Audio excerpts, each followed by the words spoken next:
10 barang yang bikin kamar tidur terlihat sumpek. Sebelum lanjut lagi, jangan lupa untuk klik tombol subscribe, share, dan like ya. Dan kalau Bunda punya usul atau ide tema video berikutnya, langsung aja komen di bawah ya. Makasih.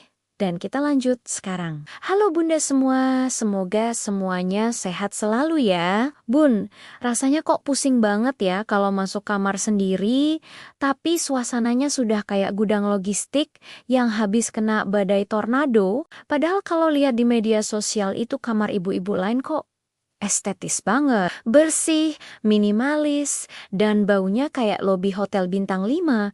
Padahal kita tahu aslinya mungkin cuma pencitraan kamera saja. Tapi fenomena sekarang memang lagi tren hidup minimalis yang katanya bisa bikin mental lebih sehat. Soalnya menurut artikel dari rumah.com itu kondisi ruangan yang berantakan terbukti bisa bikin tingkat stres kita naik berkali lipat. Jadi mari kita bahas kenapa kamar kita yang harusnya jadi tempat istirahat malah jadi sumber emosi jiwa tiap kali mau tidur. Barang pertama yang bikin suasana makin suram itu jelas kursi yang fungsinya berubah jadi gunung baju atau sering kita sebut dengan istilah kursi jemuran dalam ruangan. Bukannya buat duduk santai sambil baca buku, kursi ini malah jadi saksi bisu tumpukan daster, handuk setengah basah, sampai hijab yang belum sempat disetrika lagi. Kalau tumpukan itu sudah setinggi harapan orang tua, otomatis pandangan mata langsung sepet dan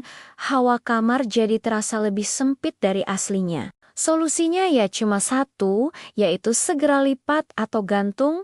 Jangan biarkan kursi itu punya nyawa sendiri karena tertutup kain-kain yang tidak jelas rimbanya. Selanjutnya, yang kedua ada bantal yang jumlahnya sudah tidak masuk akal sehat manusia normal karena saking banyaknya sampai kita bingung mau tidur di mana. Niatnya sih mau ala-ala dekorasi kamar mewah yang bantalnya berlapis-lapis, tapi pas malam hari malah ribet sendiri. Harus memindahkan 10 bantal ke lantai cuma supaya bisa rebahan. Belum lagi kalau bantal itu sudah mulai kempes dan warnanya berubah. Jadi kuning kecoklatan mirip peta dunia karena sisa keringat atau air liur. Ruangan jadi kelihatan penuh sesak hanya karena benda empuk yang sebenarnya kita cuma butuh 1 atau 2 saja buat menyangga kepala. Lalu yang ketiga, coba deh lirik ke bawah tempat tidur.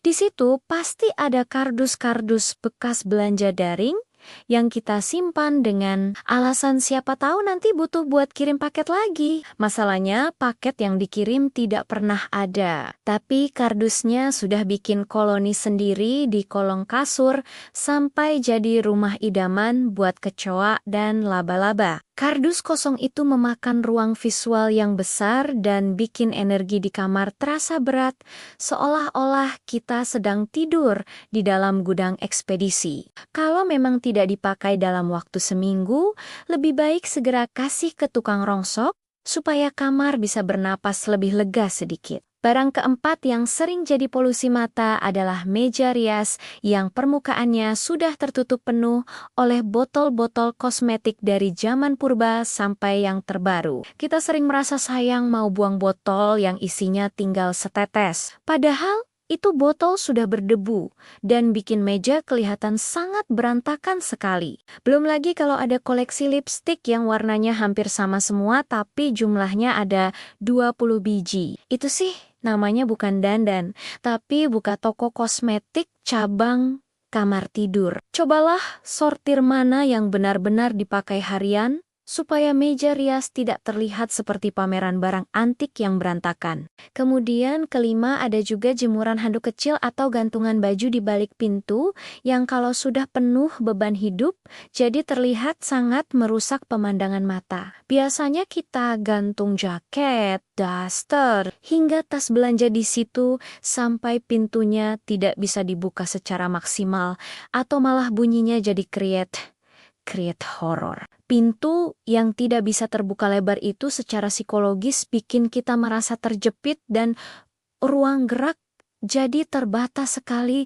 di dalam kamar sendiri. Coba pindahkan baju-baju itu ke dalam lemari, karena fungsi pintu itu buat akses keluar masuk, bukan sebagai lemari tambahan darurat yang dipaksakan. Yang keenam, jangan lupakan juga tumpukan buku atau majalah lama di samping tempat tidur yang rencananya mau dibaca sebelum tidur, tapi ujung-ujungnya cuma jadi alas gelas kopi saja. Kertas-kertas yang menumpuk itu, selain bikin debu makin betah, juga membuat sudut kamar terlihat sangat sumpek dan tidak rapi sama sekali. Apalagi kalau bukunya sudah menguning dan baunya agak apek, itu bukannya bikin pintar, malah bikin kita bersin-bersin sepanjang malam. Kalau memang hobi baca, lebih baik taruh di rak buku yang semestinya supaya area tempat tidur tetap bersih dan tenang untuk beristirahat total. Barang ketujuh yang sering bikin sesak adalah kabel elektronik yang menjuntai kemana-mana seperti mie instan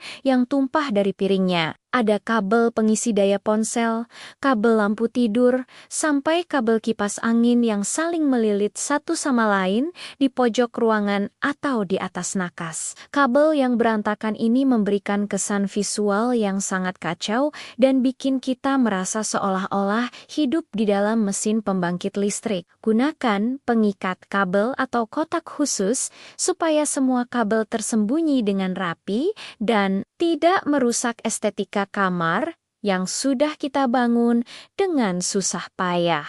Selanjutnya kedelapan ada peralatan olahraga yang niat belinya karena semangat tahun baru, tapi sekarang cuma jadi gantungan daster atau tempat menaruh handuk kering. Sepeda statis atau treadmill di sudut kamar itu memakan ruang yang sangat banyak. Padahal fungsinya sekarang cuma jadi monumen penyesalan karena jarang dipakai olahraga. Kalau memang sudah tidak ada niat untuk menggerakkan badan di atas alat itu, mending pindahkan ke ruang tengah atau gudang saja. Kehadiran benda besar yang tidak berguna ini secara tidak langsung menyedot suasana lapang yang seharusnya kita miliki di tempat istirahat paling pribadi ini. Barang kesembilan adalah kotak penyimpanan plastik atau kontainer yang bertumpuk-tumpuk di pojok ruangan dengan isi yang kita sendiri sudah lupa apa isinya. Kadang kita merasa dengan memasukkan barang ke kotak itu masalah selesai. Padahal, tumpukan kotak itu sendiri yang bikin kamar kelihatan penuh dan tidak rapi. Apalagi kalau kotaknya beda-beda warna dan ukurannya tidak seragam, wah, itu sudah pasti merusak pemandangan banget buat mata yang lagi lelah.